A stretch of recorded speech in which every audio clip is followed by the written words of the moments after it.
ಸ್ನೇಹಿತರೆ, ಚರಿತ್ರೆ ಮತ್ತೊಂದು ವಿಡಿಯೋಗೆ ನಿಮಗೆಲ್ಲ ಪ್ರೀತಿಯ ಸ್ವಾಗತ. ಕ್ರಿಪ್ಟೋ ಕರೆನ್ಸಿ ವಿಚಾರ ಇದೀಗ ಮತ್ತೊಮ್ಮೆ ಸುದ್ದಿ ಮಾಡ್ತಿದೆ.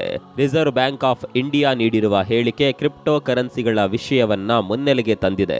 ಅಷ್ಟಕ್ಕೂ ಇದು ಕೇವಲ ವಿತ್ತೀಯ ಕ್ಷೇತ್ರಕ್ಕೆ ಸಂಬಂಧಿಸಿದ ವಿಚಾರವಲ್ಲ, ಬದಲಿಗೆ ನಾವೆಲ್ಲರೂ ತಿಳಿದುಕೊಳ್ಳಲೇಬೇಕಿರುವ ಸಂಗತಿಯಾಗಿದೆ. ಸಾಮಾನ್ಯವಾಗಿ ಕ್ರಿಪ್ಟೋ ಕರೆನ್ಸಿಗಳ ಬಗ್ಗೆ ಮಾತನಾಡುವಾಗಲೆಲ್ಲ ಗಮನ ಕೇವಲ ಎಷ್ಟು ರಿಟರ್ನ್ಸ್ ಸಿಗುತ್ತೆ, ಯಾವ ಟೋಕನ್ ತೆಗೆದುಕೊಂಡ್ರೆ ಭವಿಷ್ಯದಲ್ಲಿ ಹೂಡಿಕೆಗೆ ಒಳ್ಳೆಯದು ಎನ್ನುವುದರ ಮೇಲೆಯೇ ಕೇಂದ್ರೀಕೃತವಾಗುತ್ತೆ. ಆದರೆ ನಾವಿಲ್ಲಿ ಇಂದು ಈ ವಿಷಯದ ಹೊರತಾಗಿ ಕೇಂದ್ರ ಬ್ಯಾಂಕ್ನ ವಿಷಯ, ಆರ್ಥಿಕ ಸ್ಥಿರತೆ ವಿಚಾರವಾಗಿ ನೋಡೋಣ. ಇತ್ತೀಚೆಗೆ RBI deputy governor T Ravishankar crypto ಕರೆನ್ಸಿಗಳೆಂದರೆ ಹಣವಲ್ಲ, ಅದೊಂದು ರೀತಿಯ ಕೋಡ್ ತುಣುಕು ಅಂತ ವ್ಯಾಖ್ಯಾನಿಸಿದ್ದಾರೆ. ಇದು ಭಾರತದ ಭವಿಷ್ಯದ ಹಣಕಾಸು ನೀತಿಯ ಆಧಾರವಾಗಲಿದೆ ಅನ್ನುವ ಮುನ್ಸೂಚನೆಯನ್ನ ಈ ಹೇಳಿಕೆ ನೀಡಿದಂತಾಗಿದೆ. ಡೆಪ್ಯೂಟಿ ಗವರ್ನರ್ ಮಾತು ಟೀಕೆಯಲ್ಲ, ಬದಲಾಗಿ ಪರೋಕ್ಷವಾಗಿ ಎಚ್ಚರಿಕೆ ನೀಡಿದಂತಿದೆ. ಹಾಗಾದ್ರೆ ದೇಶದ ಆರ್ಥಿಕ ಸುಭದ್ರತೆಯ ಪ್ರತೀಕದಂತಿರುವ ಕೇಂದ್ರ ಬ್ಯಾಂಕ್ ಕ್ರಿಪ್ಟೋ ಕರೆನ್ಸಿಯನ್ನ ಕೋಡ್ ಅಂತ ಕರೆದಿದ್ದೇಕೆ?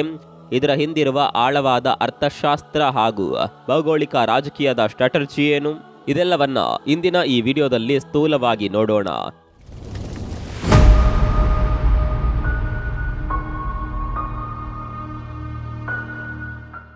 ಸ್ನೇಹಿತರೆ, ಕ್ರಿಪ್ಟೋ ಕರೆನ್ಸಿ ಬಗ್ಗೆ ಮಾತನಾಡೋದಕ್ಕೂ ಮುನ್ನ ಹಣ ಅಂದ್ರೆ ಏನು, ಯಾವುದನ್ನ ಕರೆನ್ಸಿ ಅಂತ ಕರೀತಾರೆ ಅನ್ನೋದನ್ನ ನೋಡೋಣ. ಜೊತೆಗೆ ಕ್ರಿಪ್ಟೋ ಕರೆನ್ಸಿ ಬಗ್ಗೆಯೂ ಕೊಂಚ ಕಣ್ಣಾಡಿಸೋಣ.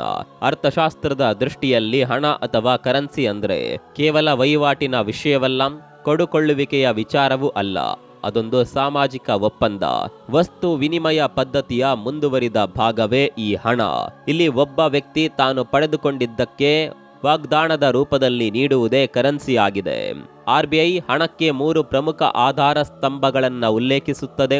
ಮೊದಲನೆಯದ್ದು ಬ್ಯಾಂಕಿಂಗ್ ಸಾರ್ವಭೌಮತ್ವ, ಅಂದ್ರೆ ಹಣಕ್ಕೆ ಖಾತರಿ ನೀಡೋದು, ಅಂದ್ರೆ ಪಡೆದುಕೊಂಡ ಕರೆನ್ಸಿಗೆ ಸರ್ಕಾರವೇ ಗ್ಯಾರಂಟಿ ನೀಡೋದು. ನಮ್ಮ ದೇಶದಲ್ಲಿ ರೂಪಾಯಿಗೆ ಭಾರತ ಸರ್ಕಾರ ಖಾತರಿ ನೀಡುತ್ತದೆ. ಎರಡನೆಯದ್ದು ಹೊಣೆಗಾರಿಕೆ, ನಿಮ್ಮ ಜೇಬಿನಲ್ಲಿರುವ ಹಣಕ್ಕೆ RBI ಹೊಣೆಯಾಗಿರುತ್ತದೆ. ಅದನ್ನ ಸಂಪತ್ತಿನ ರೂಪದಲ್ಲಿ ಅದು ಬ್ಯಾಂಕಿನ ಬ್ಯಾಲೆನ್ಸ್ ಶೀಟ್ ನಲ್ಲಿ ಉಲ್ಲೇಖಿಸಿರುತ್ತದೆ. ಇನ್ನು ಮೂರನೇ ಅಂಶ ಅಂದ್ರೆ ಸಾರ್ವತ್ರಿಕ ಸ್ವೀಕಾರಾರ್ಹತೆ, ಅಂದ್ರೆ ಕಾನೂನುಬದ್ಧ ಸರ್ಕಾರವೊಂದು ಮಾನ್ಯ ಮಾಡಿ ಜಾಗತಿಕ ಸ್ವೀಕಾರ ಅರ್ಹತೆಯೊಂದಿಗೆ ಚಲಾವಣೆಯಲ್ಲಿಟ್ಟಿರುವ ವಸ್ತು.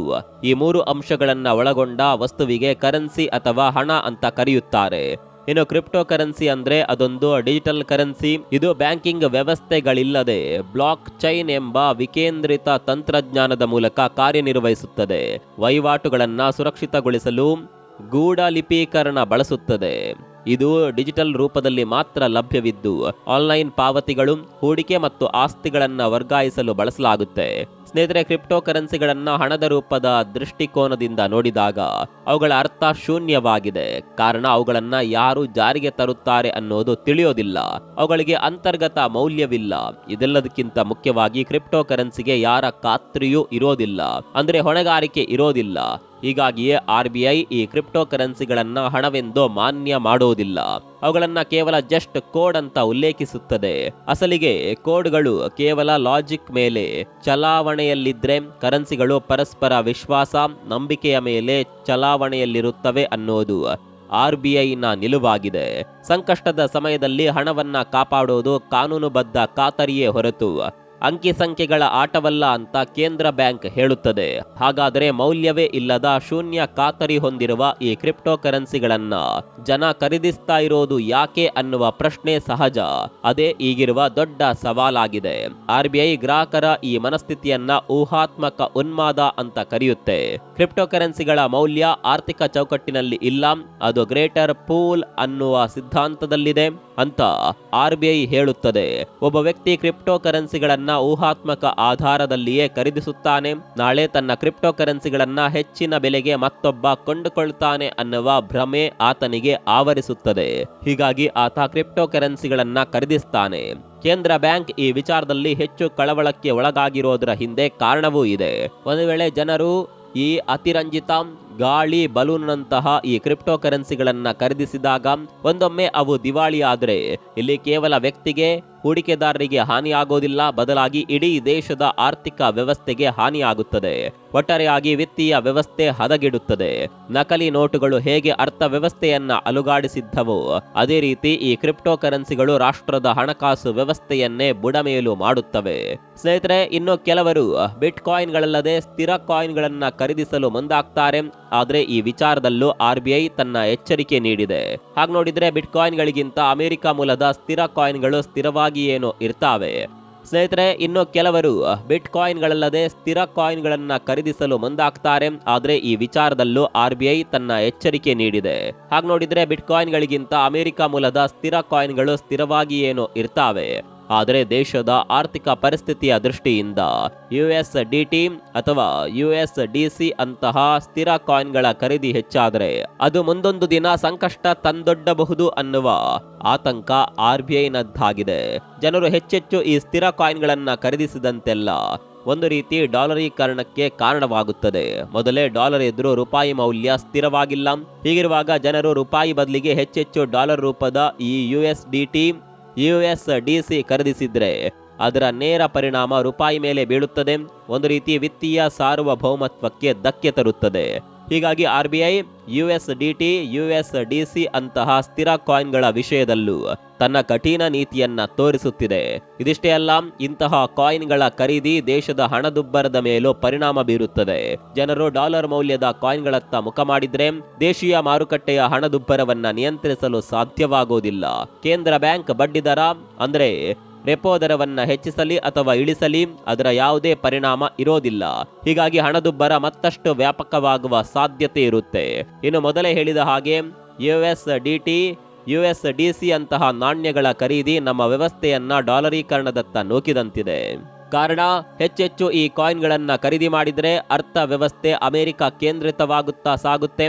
ಮುಂದೊಂದು ದಿನ ಈ ದೇಶದ ಆರ್ಥಿಕ ಸ್ವಾತಂತ್ರ್ಯವನ್ನೇ ಕಸಿಯುವ ಹಂತಕ್ಕೂ ಬರುವ ಆತಂಕವಿದೆ. ಹೀಗಾಗಿ ಸ್ಟೇಬಲ್ ಕಾಯಿನ್ಗಳು ಕೇವಲ ತಾಂತ್ರಿಕ ಉತ್ಪನ್ನಗಳಲ್ಲ, ಬದಲಾಗಿ ಭಾರತದ ಸಾರ್ವಭೌಮತ್ವದ ಒಳಗೆ ನುಸುಳಲು ಸಜ್ಜಾಗಿರುವ ಅಸ್ತ್ರಗಳಿದ್ದಂತೆ ಅಂತ RBI ಹೇಳುತ್ತದೆ. ಇದೇ ಕಾರಣದಿಂದಲೇ ಕೇಂದ್ರ ಬ್ಯಾಂಕ್ ಬಿಟ್ ಕಾಯಿನ್ಗಳಿಗಾಗ್ಲಿ ಅಥವಾ ಅಮೆರಿಕ ಮುದ್ರಿತ ಸ್ಥಿರ ಕಾಯಿನ್ಗಳ ಖರೀದಿ ವಿಚಾರದಲ್ಲಿ ತನ್ನ ಕಠಿಣ ನೀತಿ ಹೊಂದಿದೆ. ಅನೇಕರಿಗೆ RBI ನೀತಿ ಬಗ್ಗೆ ಅಸಮಾಧಾನಗಳಿವೆ. ಕೇಂದ್ರ ಬ್ಯಾಂಕ್ ನಾವೀನ್ಯತೆಗಳನ್ನ ಹೊಸ ರೂಪದ ತಾಂತ್ರಿಕ ಕರೆನ್ಸಿಗಳನ್ನ ಒಪ್ಪುತ್ತಿಲ್ಲ ಎನ್ನುವ ಬೇಸರವಿದೆ. ಆದರೆ ದೇಶದ ಹಿತಾಸಕ್ತಿ, ಆರ್ಥಿಕ ಭದ್ರತೆ, ಕರೆನ್ಸಿ ಮೌಲ್ಯ ಈ ಎಲ್ಲಾ ವಿಚಾರಗಳಲ್ಲಿ ಭಾರತೀಯ ರಿಸರ್ವ್ ಬ್ಯಾಂಕ್ ದೂರದೃಷ್ಟಿಯ ನಿಲುವು ಹೊಂದಿದೆ. ದೇಶಕ್ಕೆ ಬ್ಲಾಕ್ ಚೈನ್ ಬೇಕು, ಆದರೆ ಖಾಸಗಿ ರೂಪದ ಹಣ ಬೇಕಾಗಿಲ್ಲ ಅನ್ನೋದು RBI ಸ್ಪಷ್ಟ ನಿಲುವಾಗಿದೆ. ಈ ಕಾರಣದಿಂದಲೇ ಭಾರತೀಯ ರಿಸರ್ವ್ ಬ್ಯಾಂಕ್ ಮಾಸ್ಟರ್ ಸ್ಟೋಕ್ ಎನ್ನುವಂತೆ ಈ ಕರೆನ್ಸಿಗಳಿಗೆ ಪರ್ಯಾಯವಾಗಿ CBDCಯನ್ನ ಪರಿಚಯಿಸುತ್ತಿದೆ. ಅಂದ್ರೆ ಈ ರೂಪಿಯನ್ನ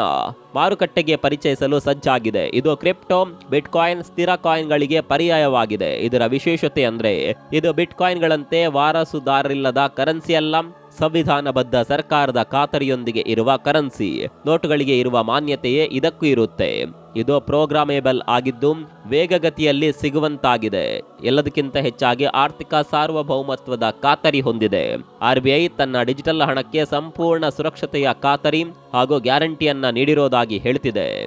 ಹೀಗಾಗಿ ಇದು ಮಾಮೂಲಿ ಬಿಟ್ ಕಾಯಿನ್ಗಳಂತೆ ಅಂಕಿ ಸಂಖ್ಯೆಯ ಆಟವಲ್ಲ ಅನ್ನೋದನ್ನ RBI ಸ್ಪಷ್ಟವಾಗಿ ಹೇಳಿದೆ. ಸ್ನೇಹಿತರೆ, ಡಿಜಿಟಲ್ ಕರೆನ್ಸಿ ವಿಚಾರದಲ್ಲಿ RBI ನಿಲುವು ಸ್ಪಷ್ಟವಾಗಿದೆ. ಕೇಂದ್ರ ಬ್ಯಾಂಕ್ ಹೇಳುವ ಪ್ರಕಾರ ಡಿಜಿಟಲ್ ಹಣ ಅನ್ನುವುದು ಆಟದ ವಸ್ತುವಲ್ಲ. ತಂತ್ರಜ್ಞಾನದ ಹೆಸರಲ್ಲಿ ಅದನ್ನ ಬದಲಿಸೋದು ಸಾಧ್ಯವಿಲ್ಲ. ಕರೆನ್ಸಿ ಎನ್ನುವುದು ಒಂದು ರಾಷ್ಟ್ರದ ಸಾರ್ವಭೌಮತ್ವದ ಪ್ರತೀಕ ಅಂತ ಹೇಳುತ್ತದೆ. ಹಲವರಿಗೆ RBI ಕ್ರಿಪ್ಟೋ ಕರೆನ್ಸಿಯನ್ನ ಸಿಂಪಲ್ ಕೋಡ್ ಅಂತ ಉಲ್ಲೇಖಿಸಿದ್ದು ಸರಿ ಬರಲಿಕ್ಕಿಲ್ಲ. ಆದರೆ RBI ಡಿಜಿಟಲ್ ಕರೆನ್ಸಿ ವಿಚಾರದಲ್ಲಿ ಅತ್ಯಂತ ಸ್ಪಷ್ಟತೆ ಹೊಂದಿರುವುದು ಈ ಮೇಲಿನ ಅಂಶಗಳಿಂದ ಸಾಬೀತಾಗುತ್ತದೆ. ಹಣ ನಾಣ್ಯಗಳಿಂದ, ನೋಟುಗಳಿಂದ ಡಿಜಿಟಲ್ಗೆ ಬದಲಾದರೂ ಅದರ ಮೌಲ್ಯದ ಮೂಲ ಸ್ವರೂಪ ಬದಲಾಗದು ಅನ್ನೋದು ಕೇಂದ್ರ ಬ್ಯಾಂಕ್ನ ದಿಟ್ಟ ನಿಲುವಾಗಿದೆ. ಭಾರತದ ಡಿಜಿಟಲ್ ಕರೆನ್ಸಿ ಭವಿಷ್ಯ ಕ್ರಿಪ್ಟೋಗಳಲ್ಲಿಲ್ಲ, ಬದಲಾಗಿ ಭಾರತೀಯ ಡಿಜಿಟಲ್ ರೂಪಿಯಲ್ಲಿದೆ. ದೇಶದ ಅರ್ಥವ್ಯವಸ್ಥೆ ಬೆಟ್ಟಿಂಗ್ ಆಟಗಳಿಗಿಂತ ಮುಖ್ಯವಾಗಿದೆ ಅಂತ RBI ಹೇಳಿದೆ. ಇನ್ನು ಅನೇಕರು UPI ಹಾಗೂ ಡಿಜಿಟಲ್ ರೂಪಿ ಒಂದೇ ಎಂದು ಭಾವಿಸುವವರಿದ್ದಾರೆ. ಆದರೆ ಅದು ಹಾಗಲ್ಲ. ಅವೆರಡು ಬೇರೆ ಬೇರೆ ಕಲ್ಪನೆಗಳು. ಎರಡರ ನಡುವೆಯೂ ಸಾಕಷ್ಟು ವ್ಯತ್ಯಾಸಗಳಿವೆ. ಡಿಜಿಟಲ್ ರೂಪಿ ಎನ್ನುವುದು ಕ್ರಿಪ್ಟೋ ಕರೆನ್ಸಿಗಳಂತೆ ತಾಂತ್ರಿಕವಾಗಿ ಇರುವ ಹಣದ ರೂಪ. ಹಾಗಂತ ಬಿಟ್ ಕಾಯಿನ್ ಅಲ್ಲ. ಇದಕ್ಕೆ ಖುದ್ದು ಕೇಂದ್ರ ಬ್ಯಾಂಕೇ ಖಾತರಿಯ ಆಧಾರ ಕೊಡುತ್ತದೆ. ಮೇಲೆ ಹೇಳಿದಂತೆ ಇದು ಅತ್ಯಂತ ಸುರಕ್ಷಿತ, ಸುಭದ್ರ ಹಾಗೂ ದೇಶದ ಆರ್ಥಿಕ ವ್ಯವಸ್ಥೆಗೂ ಒಳ್ಳೆಯದು. ದೇಶದಲ್ಲಿ ಹೆಚ್ಚುತ್ತಿರುವ ಡಿಜಿಟಲ್ ಹೂಡಿಕೆಯನ್ನ ಗಮನದಲ್ಲಿಟ್ಟುಕೊಂಡು RBI ಇದನ್ನ ರೂಪಿಸ್ತಾ ಇದೆ. ಒಟ್ಟಿನಲ್ಲಿ RBI ಖಾಸಗಿ ಕ್ರಿಪ್ಟೋ ಕರೆನ್ಸಿಗಳನ್ನ ಬೆಂಬಲಿಸುವುದಿಲ್ಲ. ಅವುಗಳನ್ನ ಹಣಕಾಸು ಸ್ಥಿರತೆ ಮತ್ತು ದೇಶದ ಸಾರ್ವಭೌಮತೆಗೆ ಅಪಾಯಕಾರಿ ಅಂತಾಲೆ ಪರಿಗಣಿಸುತ್ತದೆ. ಹೀಗಾಗಿ ಭವಿಷ್ಯದ ದೃಷ್ಟಿಯಿಂದ ತನ್ನದೇ ಆದ ಡಿಜಿಟಲ್ ಕರೆನ್ಸಿ ಈ ರೂಪಾಯಿಯನ್ನ ಅಭಿವೃದ್ಧಿಪಡಿಸುತ್ತಿದೆ. ಇದು ಕ್ರಿಪ್ಟೋಗೆ ಪರ್ಯಾಯವಾಗಿದೆ. ಆಸಕ್ತಿ ಇದ್ದವರು ಇದರಲ್ಲಿ ಹೂಡಿಕೆ ಮಾಡಬಹುದಾಗಿದೆ. ಇದರಿಂದ ದೇಶದ ಆರ್ಥಿಕ ವ್ಯವಸ್ಥೆಯು ಬದಲಾಗುತ್ತೆ, ಆರ್ಥಿಕ ಸುಭದ್ರತೆಯು ಸಿಗುತ್ತದೆ. ಈ ವಿಚಾರದ ಬಗ್ಗೆ ನಿಮ್ಮ ಅಭಿಪ್ರಾಯವನ್ನ ಕಾಮೆಂಟ್ ಮಾಡಿ. ಮತ್ತೊಂದು ವಿಡಿಯೋದಲ್ಲಿ ಸಿಗೋಣ. ಅಲ್ಲಿವರೆಗೂ ನಮಸ್ಕಾರ.